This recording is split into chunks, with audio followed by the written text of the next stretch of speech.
Welcome to another book summary. Thank you for tuning in and enjoy. How to Win Friends and Influence People, a comprehensive summary part 2 in the second half of Dale Carnegie's How to Win Friends and Influence People. The focus shifts from building foundational interpersonal skills to more advanced techniques for influencing others, winning people over to your way of thinking, and leading effectively.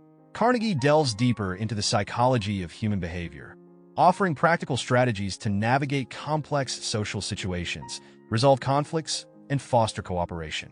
These sections provide readers with tools to become more persuasive and effective in their personal and professional interactions, emphasizing principles of empathy, respect, and genuine understanding. Part 3. How to Win People to Your Way of Thinking. Principle 1. The only way to get the best of an argument is to avoid it. Carnegie begins this section with a counterintuitive principle. The best way to win an argument is to avoid it altogether. He argues that even if you win an argument, you may lose the goodwill of the other person, damaging the relationship. Carnegie suggests that arguments rarely lead to true persuasion. Instead, they often result in defensiveness, resentment, and a hardening of positions. Instead of arguing, Carnegie advises finding common ground and expressing a willingness to understand the other person's perspective. By avoiding direct confrontation and fostering a collaborative dialogue, one can maintain a positive relationship and create an environment conducive to mutual understanding and agreement.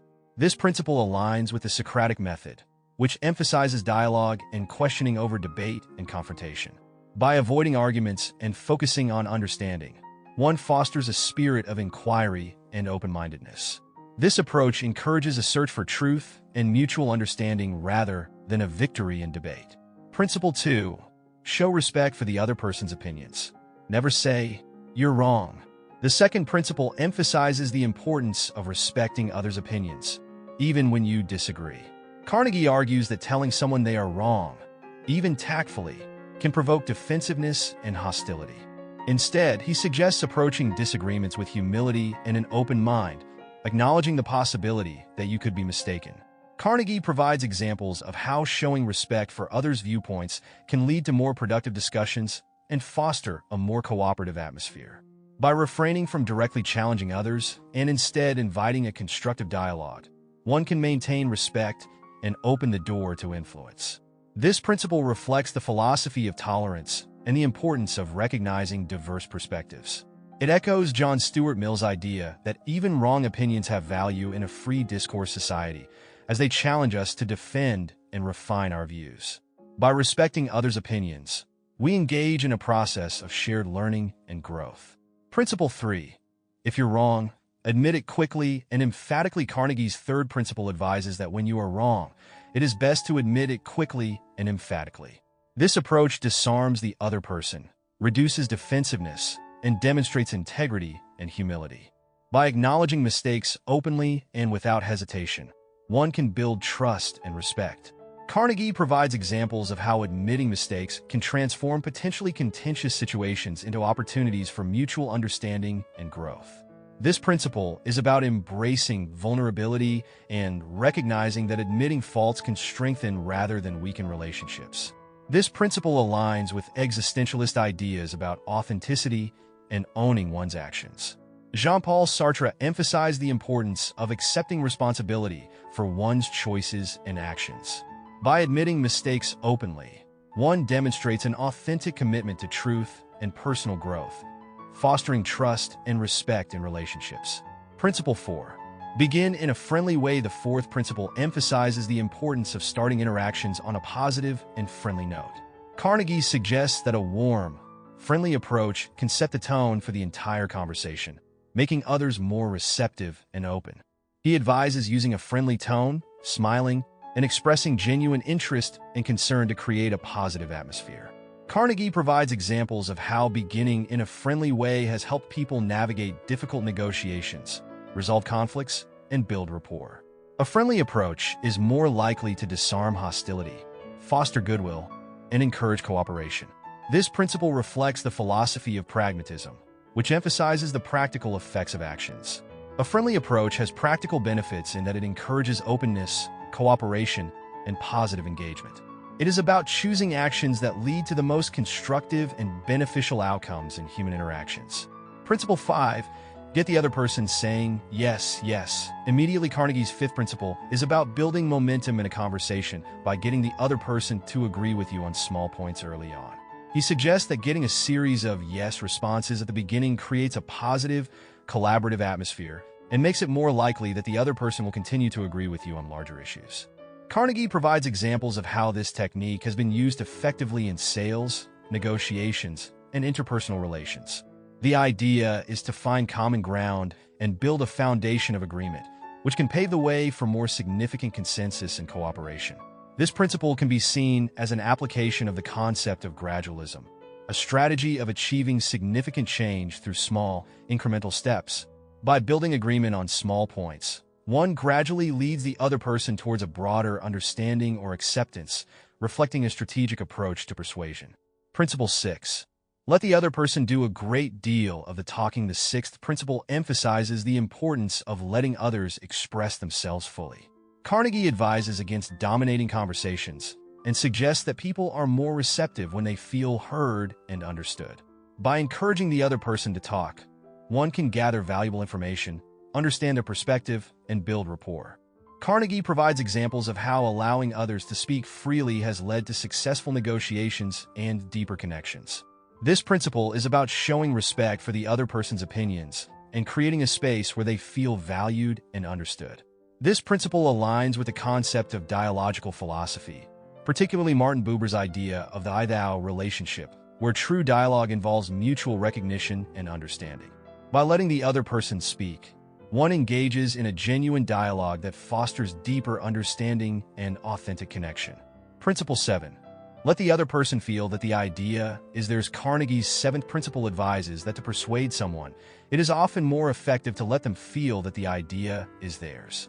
He suggests that people are more likely to embrace ideas they believe they have contributed to or originated themselves. By subtly guiding the conversation and allowing the other person to arrive at the desired conclusion, one can gain their support and cooperation. Carnegie provides examples of how this technique has been used successfully in leadership, management, and sales. The key is to guide the conversation in a way that empowers the other person to take ownership of the idea, fostering a sense of pride and commitment. This principle can be linked to the philosophy of empowerment, which emphasizes enabling others to take ownership of their actions and decisions. By allowing others to feel that the idea is theirs, one empowers them, fostering a sense of autonomy and engagement that leads to more sustainable and committed outcomes. Principle 8. Try honestly to see things from the other person's point of view. The eighth principle encourages readers to practice empathy by trying to see things from the other person's perspective. Carnegie suggests that understanding the other person's point of view can lead to more effective communication, reduce conflict, and greater influence. By acknowledging and validating their feelings and perspectives, one can build trust and rapport. Carnegie provides examples of how empathy has transformed relationships, resolved conflicts, and fostered cooperation. This principle is about stepping out of one's own shoes and genuinely attempting to understand the world from another's viewpoint, which can lead to more productive and harmonious interactions. This principle reflects the philosophy of empathy, which is central to moral philosophy and ethics. By seeing things from the other person's perspective, one engages in a process of moral imagination, expanding one's capacity for empathy, understanding, and ethical engagement with others. Principle 9. Be sympathetic with the other person's ideas and desires. Carnegie's ninth principle emphasizes the importance of sympathy in influencing others. He suggests expressing sympathy for the other person's ideas, desires, and feelings to build rapport and foster goodwill. By showing empathy and understanding, one can create a more receptive and cooperative atmosphere. Carnegie provides examples of how expressing sympathy has helped people connect more deeply, resolve conflicts, and achieve influence. This principle is about validating others' experiences and emotions, demonstrating that you care about their feelings and perspectives. This principle aligns with the philosophy of compassion, which is central to many ethical systems, including Buddhism and humanism. By being sympathetic to others' ideas and desires, one practices compassion, fostering a sense of shared humanity and mutual respect. Principle 10.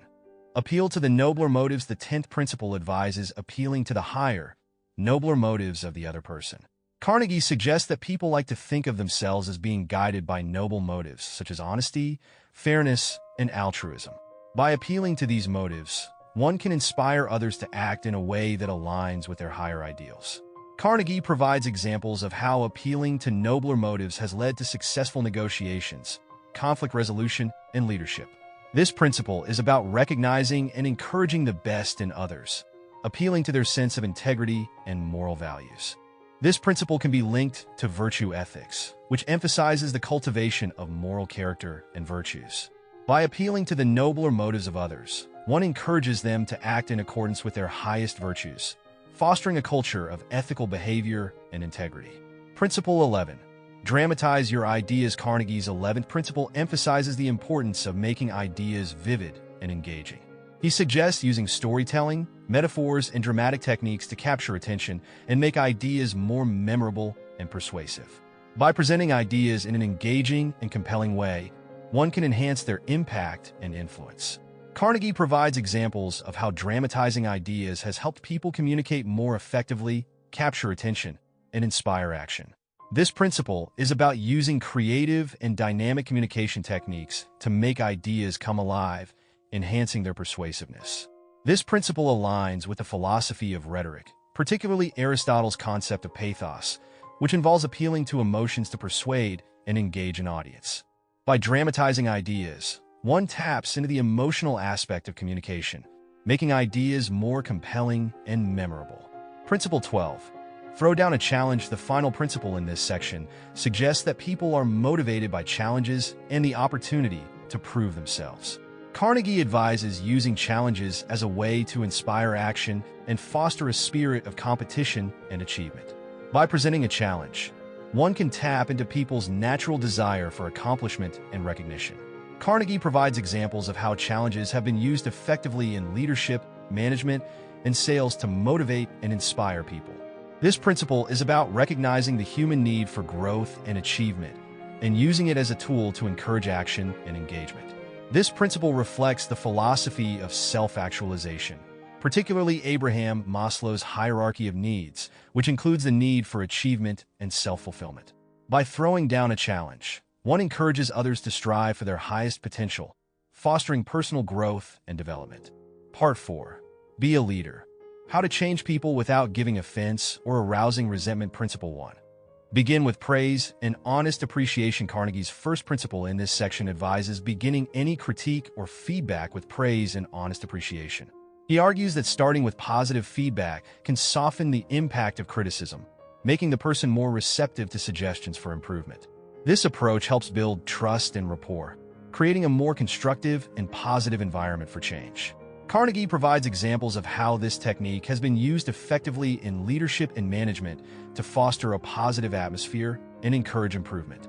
This principle is about balancing criticism with appreciation, creating a more supportive and motivating environment.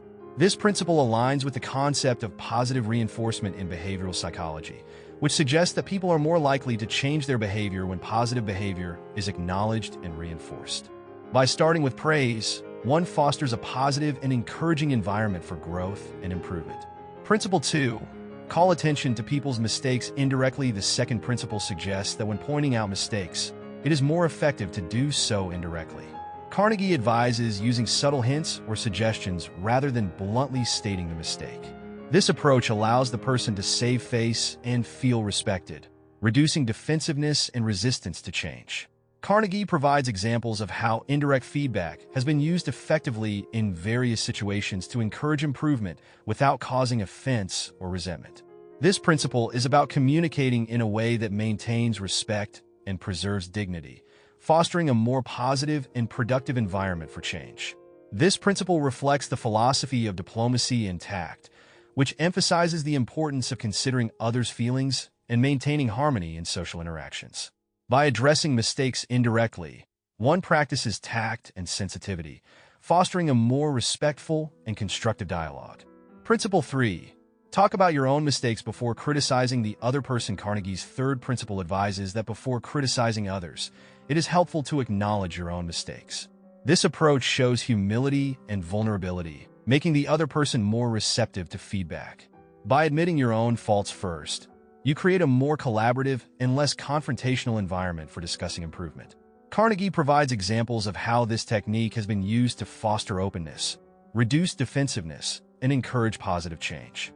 This principle is about leading by example and demonstrating a willingness to grow and learn, fostering a more supportive and empathetic environment.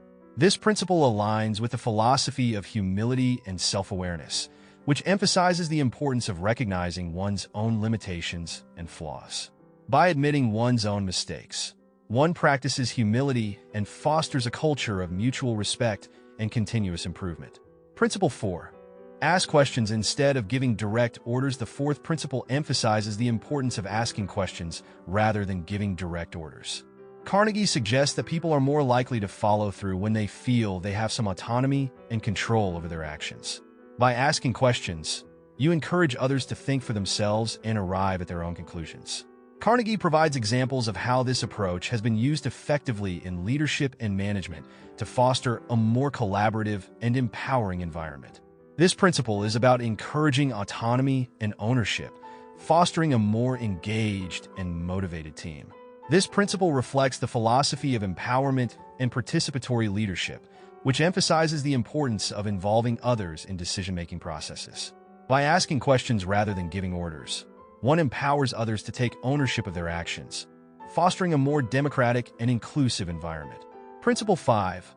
Let the other person save face. Carnegie's fifth principle advises that in any interaction, it is important to allow the other person to save face. This means avoiding actions or words that might embarrass or humiliate them. By preserving their dignity, you maintain a positive relationship and encourage cooperation and goodwill. Carnegie provides examples of how allowing others to save face has helped resolve conflicts, build trust, and foster cooperation.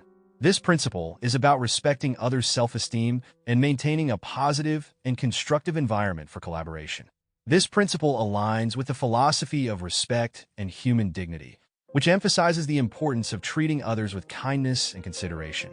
By allowing others to save face, one demonstrates respect for their self-worth and fosters a more respectful and harmonious environment. Principle 6. Praise the slightest improvement and praise every improvement. Be hearty in your approbation and lavish in your praise. The sixth principle emphasizes the importance of recognizing and praising even the smallest improvements. Carnegie suggests that by being generous with praise, you encourage further growth and improvement. He advises being hearty in your approbation and lavish in your praise, fostering a positive and motivating environment. Carnegie provides examples of how frequent and enthusiastic praise has helped motivate individuals, boost morale, and encourage continuous improvement. This principle is about recognizing and reinforcing positive behavior, fostering a culture of growth and development. This principle reflects the philosophy of positive psychology, which emphasizes the importance of focusing on strengths and positive behaviors to foster growth and well-being. By praising improvements, one encourages a positive mindset and fosters a culture of continuous learning and improvement. Principle 7. Give the other person a fine reputation to live up to. Carnegie's seventh principle advises giving others a positive reputation to live up to. He suggests that by setting high expectations and expressing confidence in someone's abilities, you encourage them to strive to meet those expectations. This approach fosters a sense of pride and motivation, encouraging individuals to perform at their best. Carnegie provides examples of how this technique has been used effectively in leadership and management to inspire and motivate others. This principle is about building confidence and fostering a sense of self-worth, encouraging others to rise to their full potential. This principle aligns with the philosophy of self-fulfilling prophecy, which suggests that people are more likely to achieve high standards when they believe others have confidence in their abilities. By giving others a fine reputation to live up to, one encourages a culture of high performance and excellence. Principle 8. Use encouragement. Make the fault seem easy to correct. The eighth principle emphasizes the importance of using encouragement to motivate others to improve. Carnegie suggests framing feedback in a way that makes the fault seem easy to correct, reducing fear and resistance to change. By highlighting the ease of improvement, you encourage a more positive and proactive attitude. Carnegie provides examples of how this technique has been used to motivate individuals to overcome challenges and achieve their goals. This principle is about fostering a positive and encouraging environment, reducing fear, and promoting a growth mindset. This principle reflects the philosophy of encouragement and positive reinforcement, which emphasizes the importance of fostering a supportive and motivating environment.